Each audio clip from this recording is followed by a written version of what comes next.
Hey everybody. Hey everybody. Uh, in the last set of podcasts, I got up to Cinco de Mayo, which is the first Battle of Puebla in May 5th, 1862, which puts a temporary hold on the French ability to capture Mexico City. But a year later, the French army, heavily reinforced, it grows up to about 35,000 men, does occupy Mexico City. And Benito Juarez, is forced out of Mexico City into the Mexican north, all the way to just across the river from El Paso, Ciudad Juarez. Um, so, in this podcast, I want to talk briefly about what happens after that in Mexico. And what you have in Mexico after 1863 is basically a guerrilla war to overthrow the French. Um, the bulk of the Mexican people uh, did not accept Maximilian as their emperor, remained supportive to Benito Juarez, remained supportive to the idea of democracy in Mexico, the Mexican Republic. Now, you did have a group of elite conservatives, especially those close to the Catholic Church, who did support Maximilian. And in fact, you had a group of very wealthy Mexicans go over to Europe in kind of this very staged event. Maximilian had a beautiful castle in Trieste called Miramar, and you could still go there. It's let's see, it's in the eastern part of Italy. Beautiful location, and you can go there and visit it. And they in this staged event, they ask Maximilian to come and to assume the crown of Emperor of Mexico City. Um, there was a plebiscite in Mexico which seemed to show that the Mexican people were supportive of Maximilian coming in and becoming Emperor of Mexico. Again, it was all very staged. It was all very fake. It was done under the watchful eye of the French army. There were only a limited number of Mexicans that could vote. What Napoleon III was trying to do was just to give a paper veneer of legitimacy to Maximilian becoming head of the Mexican, becoming the Emperor of Mexico, which was his official title. Um, and so in June of 1864, a lot of these things seem to happen in June, I guess because of travel. I don't know what. The first Battle of Puebla, Cinco de Mayo, the second one, then the occupation of Mexico City. And then it takes a year, basically, for Maximilian to get over to Mexico. So he's in Mexico from the summer of 1864 until actually another June, June, I think 17th, 1867, when he's executed. I'm actually going to bring up a picture. There's a bunch of pictures of his execution. This is a very famous painting by Edouard Manet of the execution of Maximilian. So how does Maximilian do when he comes into the New World? Well, first of all, he, from the point of view of the Confederacy anyway, he stabs the Confederacy in the back. The Confederates were sure that when Maximilian came to Mexico, that he was going to be forced to reckon with the Confederacy. The Confederate government believed that there was no way Maximilian could be successful unless he created some kind of alliance with the Confederacy. And again, remember, what is the border of Mexico? It's Texas. It's the Confederate Texas.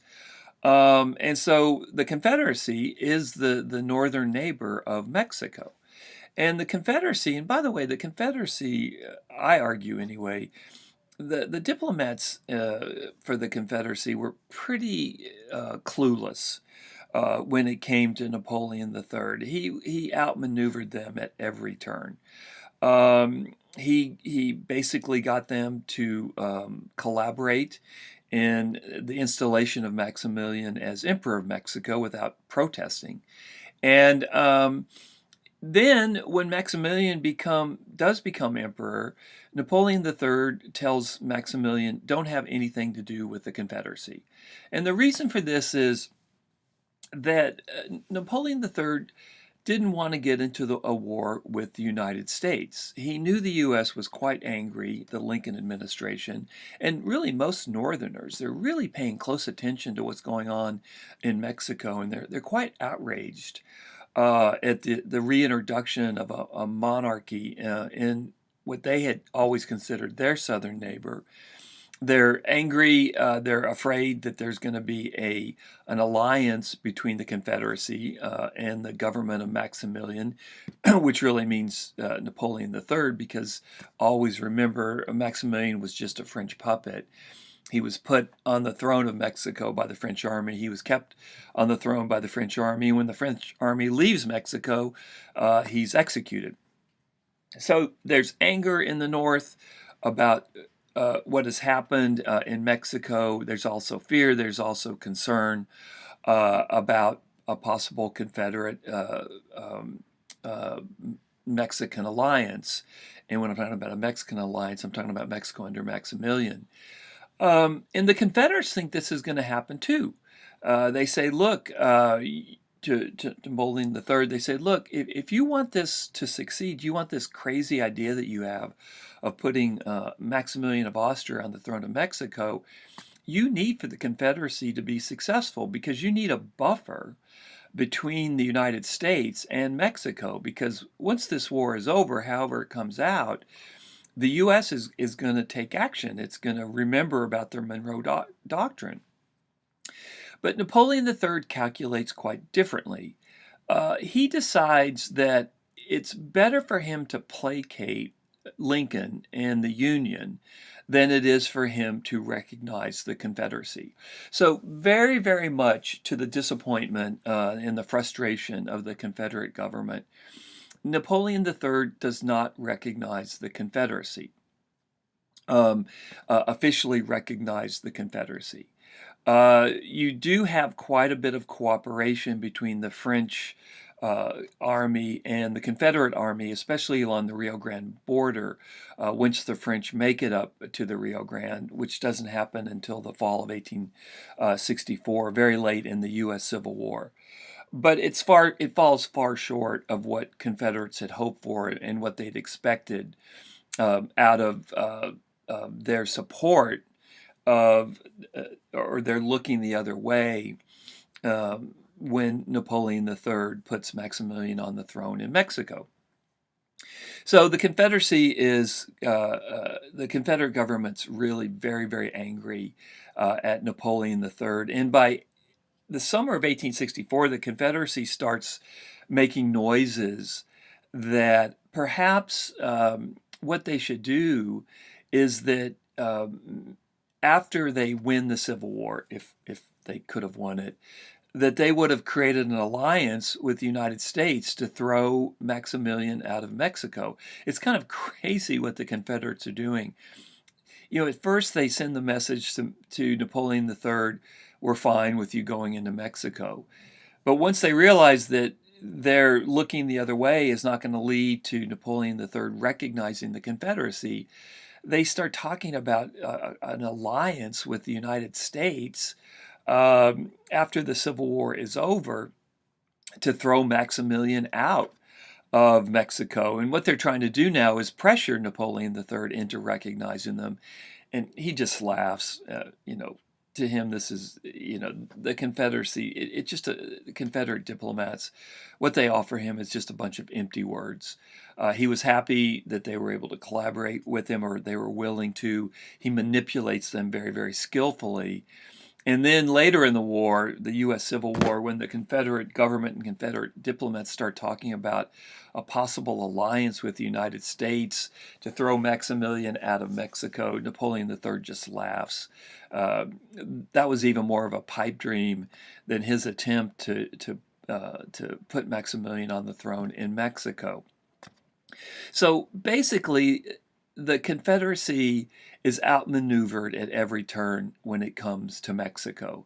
Even Sam Houston in 1863, the governor of Texas, he gives a speech where he says, look, we're the ones that are most interested in what's going on in Mexico, and we have no control over what's going on in Mexico. The French have outmaneuvered us. So what happens with the Confederacy is they get nothing really out of their collaboration. They're looking the other way at the actions of Napoleon III in Mexico. And in fact, they just look bad. One of the things about the Confederacy, it's enough to despise the Confederacy because of its commitment to chattel slavery. I mean, that's certainly enough. But what I think and what I've argued is the Confederacy was even worse than that. That the Confederacy aligned with the counter-revolution or the fight against democratic government. To go back to my podcast of last week, that what you have in the 1860s in North America is one theater of war in this global struggle of democracy versus autocracy or kingship. And what the Confederacy does is it aligns with kingship against democracy. And it may have done it for its own political reasons in order to get recognition from France. But the Confederacy was on the wrong side of history. It backed anti-democratic forces. And so this is another mark against the Confederacy, not that it really needed it, that it worked with the anti-democratic forces that globally were trying to crush democracy, number one. And number two, Confederate diplomacy was just pathetic. They had no idea what Napoleon III was up to. He completely played them throughout the Civil War.